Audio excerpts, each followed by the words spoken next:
Renungan Bacaan Yohanes 2 ayat 13 sampai 22.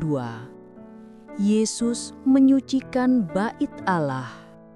Perikop dimulai dari ketika hari raya Paskah Yahudi, pembebasan orang Israel dari Firaun sudah dekat. Yesus mengusir mereka semua dari bait Allah, yaitu para pedagang beserta hewannya dengan cambuk yang dibuatnya dari tali pada saat itu, serta para penukar uang dengan membalik meja penukar uang. Orang Yahudi menantang Yesus atas haknya melakukan tindakan tersebut. Jawab Yesus, "Rombaklah bait Allah ini, dan dalam 3 hari Aku akan mendirikannya kembali." Di perikop ini dijelaskan kecintaan Yesus akan rumah Bapanya dan jangan menjadi tempat jualan, serta bait Allah ialah tubuhnya sendiri, dan para muridnya baru menyadarinya sesudah ia bangkit dari antara orang mati. Perikop sudah sering kita dengar baik homili di gereja dan banyak ulasan dari bacaan, seperti pedagang hewan menaikkan harga hewan untuk hewan kurban pada saat Paskah Yahudi cukup tinggi, dan penukar uang juga mematok nilai harga tukar uang yang cukup juga tinggi untuk meraih keuntungan besar mereka. Hal itu membuat para peziarah yang mau berdoa dan yang mau berkurban hewan mendapatkan kesulitan untuk melaksanakan niat mereka di bait Allah untuk memuliakan Allah, serta ajakan merefleksikan diri atas renungan dari homili dan renungan bacaan yang kita dapatkan dalam hidup kita. Apakah ada makna lain yang ingin Yesus ungkapkan pada kita pada zaman ini? Tercetus dalam diri ini. Dalam doa kepada Roh Kudus, aku memohon, Tuhan Yesus Kristus, ajarkan padaku makna yang lebih dalam saat Engkau menyucikan bait Allah.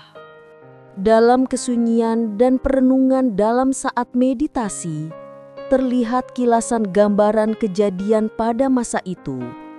Di pelantaran samping bait suci, terlihat banyak orang Yahudi, peziarah, yang datang berkumpul dari berbagai kota dan daerah perantauan mereka untuk berdoa dan berkurban hewan saat menjelang persiapan merayakan Hari Raya Paskah Yahudi. Juga banyak pedagang hewan dengan hewannya, para penukar duit dengan mejanya, dan suasana semrawut ramai dengan teriakan pedagang menawarkan dagangan, kotoran hewan di sembarangan tempat, meja penukar uang yang menghalangi aktivitas para peziarah. Kenapa pedagang hewan dan penukar uang bisa banyak berada di pelantaran bait Allah? Sesuai tradisi dan hukum Taurat, orang Israel wajib melakukan persembahan dan kurban hewan atas silih dosanya. Tetapi orang yang mau melakukan kurban hewan tidak diizinkan membawa hewan dari luar, tapi diharuskan membeli dari pedagang hewan yang berada di pelantaran bait Allah yang sudah diakui kelayakan hewannya oleh para imam dan kaum Farisi, sehingga harga hewannya juga sangat tinggi nilainya. Bangsa Yahudi yang memberi persembahan uang di bait Allah juga harus menggunakan mata uang shekel, mata uang persembahan Yahudi sesuai aturan para imam, yang harus kelipatan pecahan nilai setengah shekel. Orang Yahudi yang tinggal di luar wilayah Israel juga harus menukarkan mata uangnya ke pecahan setengah shekel, termasuk pembelian hewan kurban persembahan juga harus menggunakan uang shekel. Maka kesempatan itu dimanfaatkan oleh penukar uang dengan mematok nilai tukar tinggi. Ada juga para pengawas yang mengawasi para pedagang dan penukar uang. Mereka mengutip pembayaran tertentu pada setiap terjadinya transaksi pembelian hewan kurban dan penukaran uang, serta menyerahkan hasilnya kepada para imam dan kaum Farisi yang menunggu di ruangan tertentu. Ternyata baik para imam, kaum Farisi, pedagang hewan, dan penukar uang bekerja sama dan memprioritaskan keuntungan materi bagi kelompok mereka daripada keagamaan. Kilasan gambaran kedua adalah di ruang dalam bait suci. Ada banyak para peziarah yang tekun berdoa dengan khusyuk dalam keheningan, dengan membungkukkan diri, bersujud memuliakan Adonai, yaitu yang berkuasa. Ada peziarah yang memukul-mukul dadanya, bahkan menyobekkan baju luarnya sebagai tanda penyesalan atau kesedihan atas dosa atau perbuatannya. Tiba-tiba terdengar suara-suara dentingan nyaring terus-menerus dan lama dan memecahkan keheningan dan mengganggu doa para peziarah. Ternyata ada peziarah berempunya atau kaya sedang memasukkan sejumlah besar uang logam persembahan pecahan setengah shekel yang banyak ke dalam wadah penampungan persembahan. Wadah tersebut berupa corong tembaga dengan leher yang panjang dan sempit, sehingga uang logam setengah shekel yang dimasukkan akan terdengar denting beradunya uang logam dengan leher tembaga wadah. Hal ini membuat peziarah kaya berlomba memberi uang persembahan yang besar agar suara dentingan nyaring dan lama sehingga menjadi pusat perhatian dan kekaguman orang lain kepada mereka.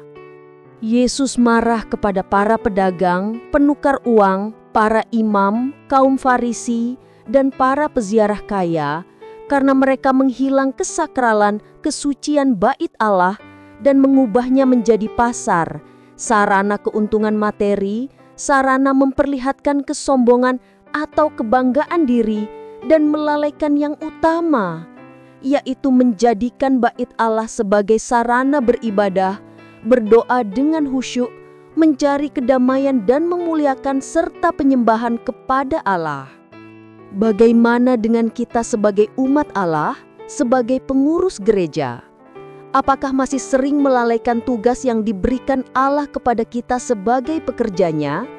Allah sedang memberi kesempatan kepada kita sebagai pekerja di ladangnya.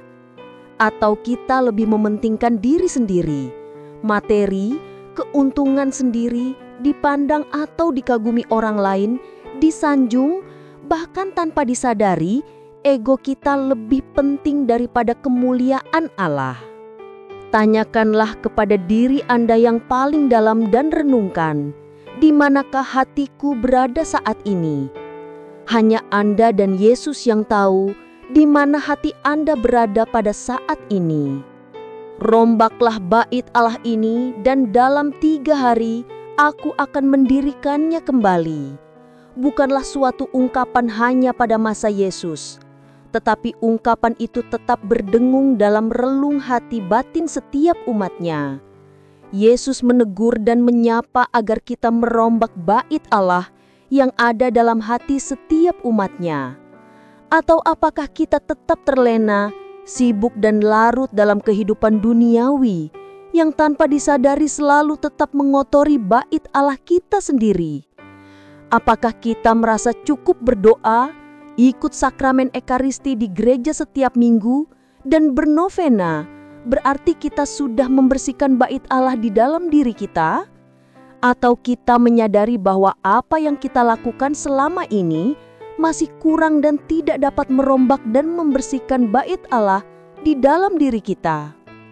Yesus menantang kita untuk merombak bait Allah yang selama ini kita bentuk selama hidup sesuai dengan kemauannya, pikiran, kehendak atau kepentingan diri kita sendiri, dan bersedia mendirikan kembali bait Allah sesuai kehendaknya. Ada 3 tahapan prosesnya, yaitu merombak yang lama, melepaskan keterikatan dan kelekatan pada kepentingan diri, membersihkan kepingan rombakan, penyesalan dan mencari relasi yang dalam dengan Allah, dan menata diri sesuai kehendak Allah dengan mendirikan bait Allah sesungguhnya sebagai sarana bersemayamnya. Sudahkah Anda terpanggil untuk merenungkannya jauh ke dalam hati atau batin?